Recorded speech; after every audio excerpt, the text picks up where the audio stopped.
እንኳን ለጌታችንና ለመድኃኒታችን ለኢየሱስ ክርስቶስ የትንሣኤ በዓል በሰላም አደረሳችሁ። ነብይት ማራናታ ነኝ ከሳቤ ምንጭ ዓለም አቀፍ የወንጌል አገልግሎት። ኢየሱስ ክርስቶስ የዛሬ 2000 ዓመት የዓለምን ኃጢአት ሊያስወግድ በመስቀል ላይ ስለኛ ሞቷል። በሱ ሞትና ትንሣኤ የዘላለምን ሕይወት አግኝተናል። ኢየሱስ ሕይወት፣ እውነት፣ መንገድ ነው። መልካም የትንሣኤ በዓል ይሁንላችሁ።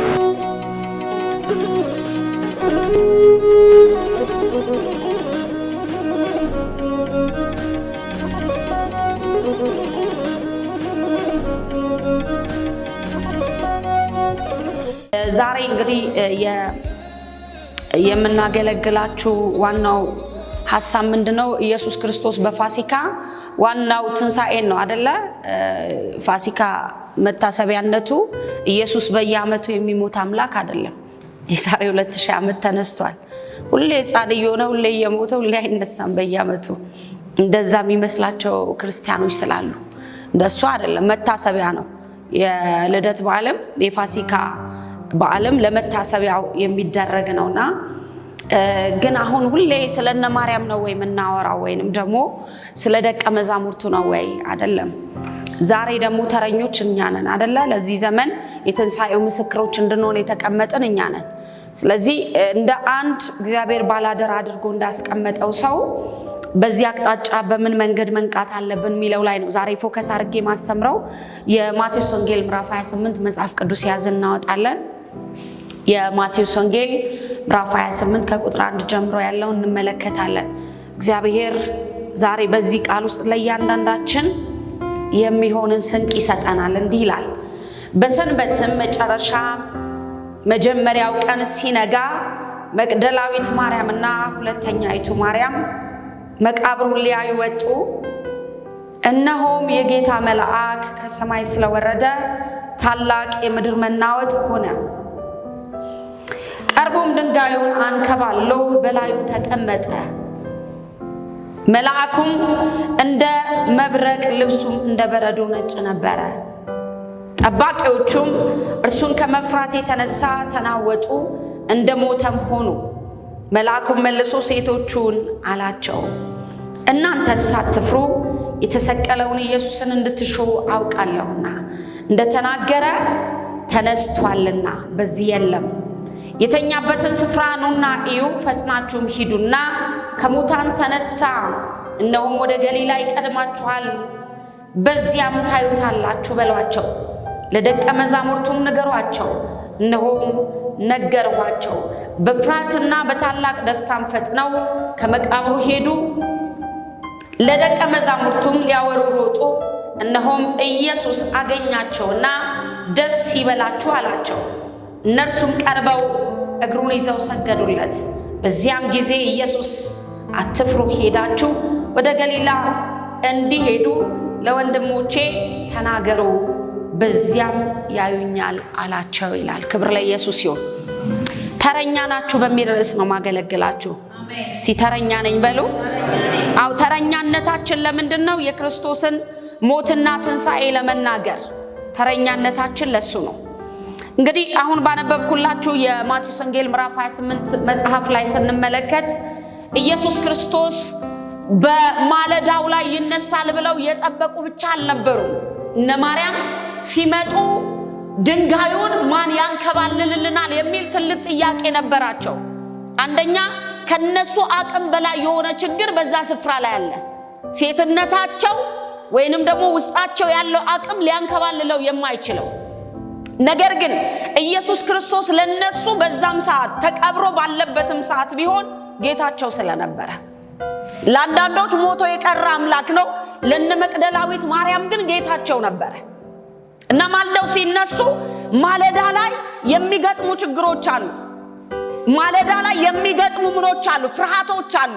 አንደኛው ፍርሃታቸው ምናልባት በመንገድ የሚያገኟቸው ወንበዴዎች ናቸው። ሳይነጋ ስለሚል ማልደው የተነሱበትን ቦታ ሲነግረን ምናልባት ከሩቅ ሰፈር ነው የመጡት። ኢየሱስ ክርስቶስ ተቀብሮበት የነበረበት ቦታ እስኪደርሱ ድረስ የወሰደባቸው ጊዜ አለ። ቀጥሎ ደግሞ የሮም ወታደሮች ኢየሱስን መቃብር ይጠብቁ ነበር። ሌላኛው አደጋ ጠባቂ አልፎ ኢየሱስን ማየት አይቻልም። ሶስተኛው ጥያቄያቸው የነበረው የመቃብሩ ስፍራ ጋር እንኳን ደርሰው እዛ የነበሩ ጠባቂዎች ቢያሳልፏቸው ድንጋዩን ማን ያንከባልልልናል? የነሱ ጥያቄ ነበር። ዛሬም ኢየሱስን እንዳናገለግል ወይንም ደግሞ ኢየሱስ ክርስቶስ በሚፈልገው ልክ ወንጌሉ እንዳይሰፋ ብዙ እንቅፋቶች አሉ ባለንበት ዘመን ውስጥ። አንደኛው እንቅፋት ለዛ የሚሆን አቅም አለመታጠቅ ነው።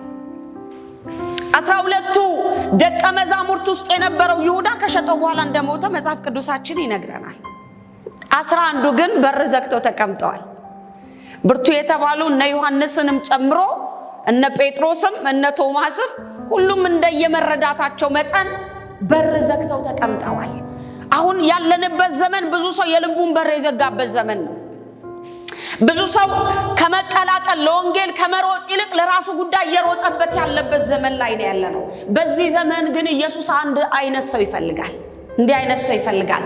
ተረኛ የሆነ ሰው እንደነ ማርያም ሪስክ ወስዶ ወንጌልን ይዞ የሚወጣ ጀነሬሽን ይፈልጋል።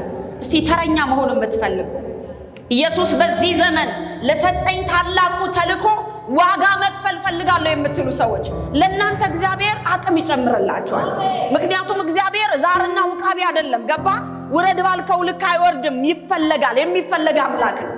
በጽድቅ ይፈለጋል፣ በእውነት ይፈለጋል፣ በቅድስና ይፈለጋል፣ እሱም በመፍራት ይፈለጋል። ስለዚህ የፈለጉት ደግሞ ምን ይሉታል? ያገኙታል። ከፈለጋችሁኝ አይደል ያለው? ምን ትሉኛላችሁ? ፈልጉኝ ብሎ የሚደበቅ አምላክ የለንም። የሚገኝ አምላክ ነው።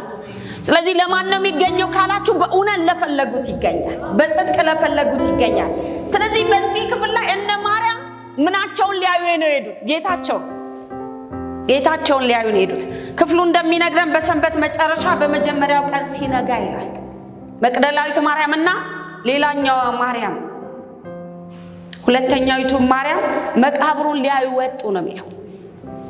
መቃብሩን ሊያዩ ሲወጡ ግን ሶስት ነገር ሆኗል። የመጀመሪያው የሆነው ምንድነው? መልአኩ ባልጠበቁት መንገድ በሌላ ክብር ጠብቋቸዋል። እነሱም የሚጠብቁት አንደኛው ጥያቄያቸው የነበረው ድንጋዩን ማን ያነሳልናል ነው። ድንጋዩ ተነስቶ ነው የጠበቃቸው። እናንተ ወስኑ እንጂ በህይወታችሁ የከበዳችሁ የትኛውም ቻሌንጅ ይነሳል። የጤንነት ቻሌንጅ በሉት፣ የጸጋ ቻሌንጅ በሉት፣ የተቀባይነት ቻሌንጅ በሉት፣ ሰዎች እናንተ ላይ የሚናገሩት ምንም አይነት ቃል በሉት፣ ሰማይ ያንን ድንጋይ ያነሳዋል። ምክንያቱም ተረኛ ስለሆናችሁ ለተረኛው የሚሆንን መንገድ ሰማይ ማደላደል ይጀምራል። ስለዚህ ድንጋዩ ነበር ትልቁ ጥያቄያቸው፣ ወደ ጌታቸው ዘልቀው እንዳይገቡ የሚያደርገው። በክፍሉ ላይ እንደሚነግረን መልአኩም ከሰማይ ስለወረደ ይላል አይደል? እንደ መብረቅ የሆነ መልኩም እንደ በረዶ የሆነ የሚያስፈራ ግርማ ያለው መልአክ በዛ ስፍራ ተገኝቷል። ድንጋዩን አንከባሎት ላዩ ላይ ተቀምጦበት ነበር ይላል። ዛሬ ችግራችሁ ላይ ሰማይ ይቀመጣል። ችግራችሁ ላይ ሰማይ ይቀመጥበታል። መከራችሁ ላይ ሰማይ ይቀመጥበታል። ምን ማለት መሰላችሁ? ለሱ ይገዛለታል ማለት ነው። እና ሲደርሱ አይተው ፈሩ ይላል። የሚገርመው ጠባቂዎቹ ከተገለጠው ክብር የተነሳ ምን አሉ ይላል? ወደቁ ይልና እንደሞተ ሰው ሆኑ ይላል። እነሱን ራሱ የሚጠብቃቸው አሸር ያስፈልግ ነበር በወቅቱ። ወደቁ ነው የሚለው። የማይወድቁ ግን ነበሩ፣ ተልኮ ይዘው የመጡ ጌታቸውን ፈልገው የመጡ። በየትኛውም የማዕበል ዘመን ውስጥ ኢየሱስን ያሉ ሰዎች ከፍቃዱ ውጭ የሆነ ነገር አላገኛቸውም። እነ መቅደላዊት ማርያምንም ልክ እንደዚሁ ሲሄዱ እናንተ ሳትፍሩ አላቸው ይላል።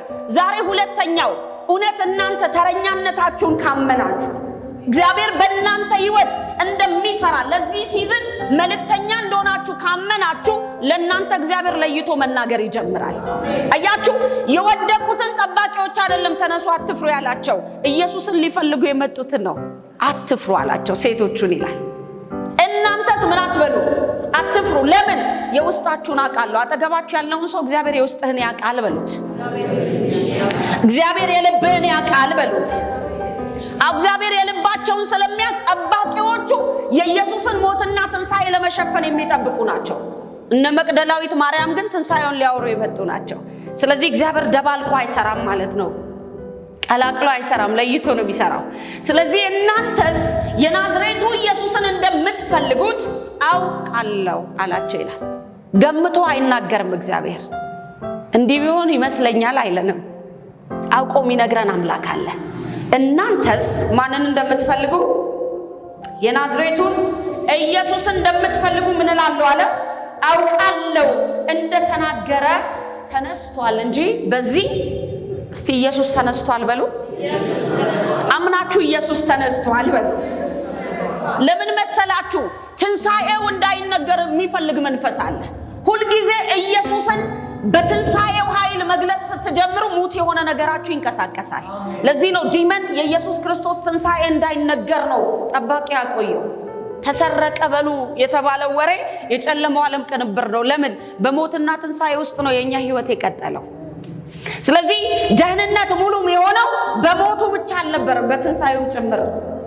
ስለዚህ ትንሣኤን የሸፈነ ዲመን እንዳይሳካለት አድርጎ ነው መቃብሩ ላይ የነበረውን ድንጋይ አንስቶ የተቀመጠው።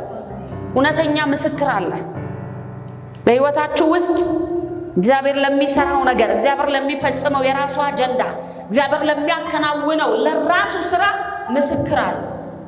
ራሱን ያለ ምስክር አይተውም ነው አይደለም የሚለው። ስለዚህ ምን አላቸው? መሰከረላቸው። እምትፈልጉትን አውቃለሁ አለ። አጠገባችሁ ያለውን ሰው የምትፈልገውን እግዚአብሔር ያውቃል በሉት። አው አንዳንድ ሰው የሚፈልገው ትዳር ነው፣ አንዳንድ ሰው የሚፈልገው ገንዘብ ነው፣ አንዳንድ ሰው የሚፈልገው ጤና ነው፣ አንዳንድ ሰው የሚፈልገው ስልጣን ነው፣ አንዳንድ ሰው የሚፈልገው ስራ ነው፣ አንዳንድ ሰው የሚፈልገው እግዚአብሔርን ማገልገል ነው። ለሁሉም ግን እግዚአብሔር እንደ ፍቃዱ ምን ይልለታል? ይመልስለታል። ምክንያቱም እንደ ፍቃዴ አንዳች ብትለምኑ አብ ስለ ስሜ ያደርግላችኋል። ይሄ ሁሉ አያስፈልግም እያለን አይደለም። እየኖርን ያለንለት ግን ጉዳይ አለ። አንድ ጉዳይ አለ። የሰነበትንለት ጉዳይ ትንሣኤ ምስክር እንድንሆን። ስለዚህ ወደ ዋናው ስራችን ይመልሰናል ማለት ነው። ምን አላቸው? ጥሩ ነው መምጣታችሁ፣ ኃላፊነት ወስዳችሁ ከነ ዮሐንስ ቀድማችሁ መምጣታችሁ፣ ያልተጠበቃችሁ ምስክር ልትሆኑ ተመርጣችኋል አላቸው። ሄዳችሁ ወደ ገሊላ ይቀድማችኋል ብላችሁ ለደቀ መዛሙርቱ ምን በሉ አላቸው? ተናገሩ። መቃብሩ ሰፈር መቆየት አይጠበቅባችሁ። በነገራችን ላይ መልአኩ ለምን እንደቆየ ታውቃላችሁ? ጠብቀ ተናገር ተብሎን የጠበቃቸው ሴቶቹን ነው። ኢየሱስን ሊፈልጉ የመጡትን። ለእግዚአብሔር ብላችሁ ለምትሄዱበት መንገድ እግዚአብሔር መንገድ የሚያሳይ መልአክ አለው። ነገርን የሚያሳምር መልአክ አለው። ያለ ድንግዝግዝ የሚመራ መልእክተኛ አለው። ልክ ይህን ተልእኮ ከሰጣቸው በኋላ ደስ እያላቸው ምን አሉ ነው የሚለው? ሮጡ ይላል። ቀስ እያሉ ሄዱ አይልም። ተረኛ ስትሆኑ እያዘገማችሁ አትሄዱም። ዛሬ ብቻ እንዳለው አሁን ብቻ እንደተሰጠው ሰው ነው የምትሮጡት። ዛሬ አቅማችን ይታደስ። እግዚአብሔር ኃይላችንን ያድሰው። በዚህ በዘመን መጨረሻ ውስጥ የልጁ መልክ በእኛ መድመቅ ይጀምር። ጊዜ እንደሌለው ሰው ያለ ምክንያት እንድንሮጥ እግዚአብሔር ይርዳል። እንደዚህ ይላል፣ እነሆም በፍርሃት እና በታላቅ ደስታ ፈጥነው ከመቃብሩ ሄዱ ይላል። በታላቅ ደስታና በታላቅ ፍርሃት፣ ሁለት ነገር በውስጣቸው ነበር። ፍርሃቱ የተገለጠው ክብር ነው። ደስታቸው የኢየሱስ መነሳት ነው። እየሮጡ ከመቃብሩ ስፍራ ምን አሉ ነው የሚለው? ሄዱ ይላል። ቀጥሎ እንደዚህ ይለናል በቁጥር 9 ላይ እነርሱ ቀርበው እግሩን ያዙት ይላል። ለምንድን ነው ያዙት? ኢየሱስ ስለተገለጠ። ቀደም ያገኙት መልአኩን ነው። አሁን ያገኛቸው ግን ኢየሱስ ነው። ኢየሱስ እንደሆነ እንደ ቶማስ አልጠፋባቸው። ቶማስ አሁን የፈለገ ዛሬ አይታችሁ ከ3 ቀን በኋላ ብታይ ምናልባት ማራናታን ትመስላለች ትላለህ። ቢያንስ ገምተ ከ3 ቀን በኋላ አሁን ቢረሳ 3 ዓመት ተኩል አብሮት የነበረን ኢየሱስ ይረሳል? አይቶት አላመነም። ስለዚህ እጁን ከቶ ነው ማየት የፈለገው መነሳቱን። እነ ማርያም እንደ ቶማስ አልሆኑ፣ እግሩ ስር ወደቁ ነው የሚለው። ከዛም ሰገዱለት ይላል።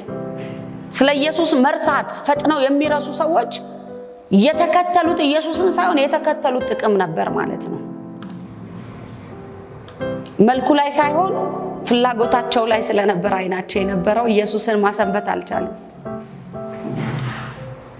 ዛሬ እግዚአብሔር አይናችንን ይክፈት፣ ዋናችን ላይ ማሰንበት እንድንችል፣ እሱን ከኛ የሚነጥቅ እንዳይኖር ዋናችን በልባችን ውስጥ ይሰንበት። ዋናችን በህይወታችን ላይ ይሰንበት። ዋናችን በዘመናችን ላይ ይሰንበት። በየትኛው ሁኔታ ውስጥ በኢየሱስ የማይለወጥ ህይወት ይሰጠን። በቃ አንዳንድ ሰው ችግር ሲመጣ ይለወጥበታል። መቼም ማታውቅ የለም መኖር ስላለብኝ ብሎ ጌታውን ይክዳል። እነ ማርያም አልካዱም። በከባዱ ሰዓት ታማኝ ሆነው ተገኙ። በከባድ ሰዓት ታማኞች አድርጋል። አሜን። ኢየሱስም አገኛቸውና ደስ ይበላችሁ አላቸው። እነርሱም ቀርበው እግሩን ይዘው ሰገዱለት። ምን ብላ?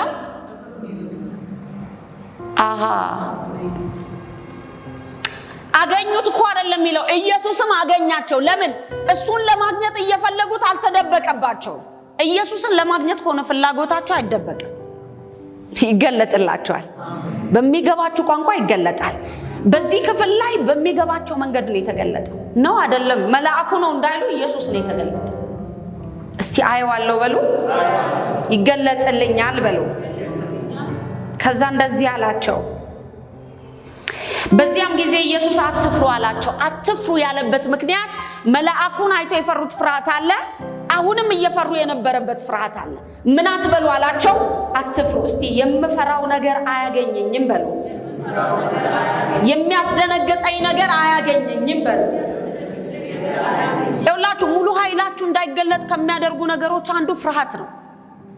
ፍርሃት ብርቱ የተባለን ሰው ተራ ያደርጋል። ታስታውሳላችሁ? ኤልያስ ከሰማይ እሳት ጠርቶ የሚያወርድ ሰው 3 ዓመት ተኩል ሰማይ ዘግቶ 3 ዓመት ተኩል እንደ ቤቱ በር ሰማይ የከፈተ ሰው። ኤልያስም እንደኛ ሰው ነበር የተባለ ሰው ነው። ከሰው ያለፈ ነገር የተገለጠበት። አንድ ሴት ግን በመንፈስ አወራችው፣ ኤልዛቤል የምትባል ሴት። ነገ በዚህ ሰዓት እንደ አማልክቶቼ ባላደርግ አለችው። እንደ ሞቱብኝ አገልጋዮቼ ባላደርግ አማልክቶቼ እኔ ያርጉብኝ እኔ ጨምሩብኝ አለች ይላል። ይህንንም ድምጽ ሰምቶ ፈራ። ይበቃኛል ከአባቶቼ ምንድነው ይሄን ያረገበት ካላችሁ ፍርሃት። መልአኩ መጥቶ አበላው፣ ተመልሶ ተኛ። በልቶ ቢተኛ ሰውኳል። ፍርሃቱ ሲጸናብ በልተ ነው የምትተኛው፣ አትነሳም። ሁለተኛ አብልቶት ግን ቀሰቀሰው ነው የሚለው። የሁለተኛው የቅስቀሳ ምግብ ነው እና 40 ቀን 40 ሌሊት የት እስኪደርስ ይላል? እስከ ኮሬብ እስከ እግዚአብሔር ተራራ በቀንና በሌሊት ሌላ ምግብ አልበላ። ምን አስቀጠለው ካላችሁ ከፍርሃት የሚያወጣ ምግብ ነው የተላከለት። እንግዲህ ምግቡስ ምን ኮንቴንት ነበረው አናቅም፣ ብቻ ግን ኤልያስን አስቀጥሎታል። ዛሬ የሚያበላችሁ ምግብ እግዚአብሔር ነጋችሁን የምትቀጥሉበት ነው። ጠንከር ያለ ምግብ እያበላችሁ ከሆነ አድጋችሁለታል ማለት ነው። አንዳንድ ሰው እኮ ለተመለስም ራሱ ማይመጥን ሰው አለ፣ የማይባል ተመለስም ማይባል ሰው አለ። ትባረካለን ብቻ የሚጠብቅ ሰው።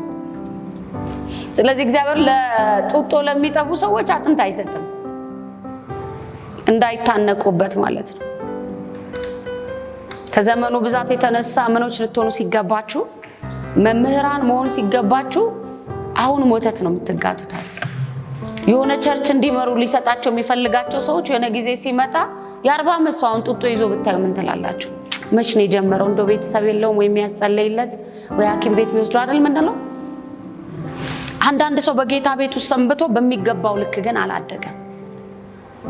ዛሬ እግዚአብሔር አምላክ መንፈሳዊ ሽባነትን ይመታል። መንፈሳዊ ድንቁርናን ይመታል። መንፈሳዊ እውርነትን ይመታል። መንፈሳዊ ስንክልናን ይመታል። እና እነ ማርያም መንፈሳዊ ስንክልና በበዛበት ዘመን ሪስክ ወስደው ያደጉለት ልጆቹ ናቸው።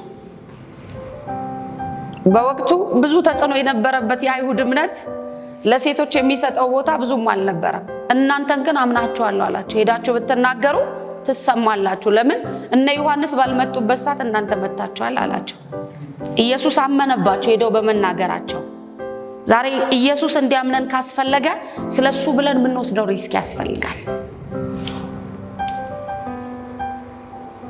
ወደ ገሊላ እሄዳለሁ፣ ለወንድሞቼ ተናገሩ፣ በዚያ ያዩኛል አላቸው ይላል። ለወንድሞቼ ምን በሉ? እሺ ይኸውላችሁ ተረኛ በመሆኑ 3 ነገሮች አሉ። የመጀመሪያው ኃላፊነት መውሰድ ነው። በከባድ ሁኔታ ውስጥ ድምጹን ብቻ ሰምታችሁ የምትሄዱበት ነው። ሁለተኛው እግዚአብሔር በዛ ኃላፊነት በወሰዳችሁበት ጉዳይ ላይ ደግሞ የጠራ ድምጽ ይሰጣችኋል። መልአኩ ያላቸው ምንድነው? ተነስቷል፣ በዚህ የለም፣ የምትፈልጉትን አውቃለሁ ነው ያላቸው። ሶስተኛው ለቀጣዩ ምዕራፍ የሚሆን ደግሞ ተልእኮ ይሰጣቸዋል። እግዚአብሔር መንገድ ላይ የሚቀር ፕሮግራም ስለሌለው ለሚቀጥል አጀንዳ በቃ እንኳን ደስ አላችሁ ቤታችሁ ሄዳችሁ ደስ ይበላችሁ አላላቸው። ሄዳችሁ መስማት ለሚገባቸው ተናገሩ ነው ያለው። እናንተ ጋር ብቻ የቀረ የምስራች ካለ ከእግዚአብሔር የሆነ አይደለም። የእግዚአብሔር የምስራች ከሆነ ብዙ ሰው ይሰማዋል። የእግዚአብሔር የሆነ ድምጽ ለትውልድ ይሰማል። የእግዚአብሔር ከሆነ መልእክቱ ትውልድ ይሰማዋል፣ ከተማ ይሰማዋል፣ ሀገር ይሰማዋል። ስለዚህ ሄዳችሁ ምን በሉ ነው ያላቸው?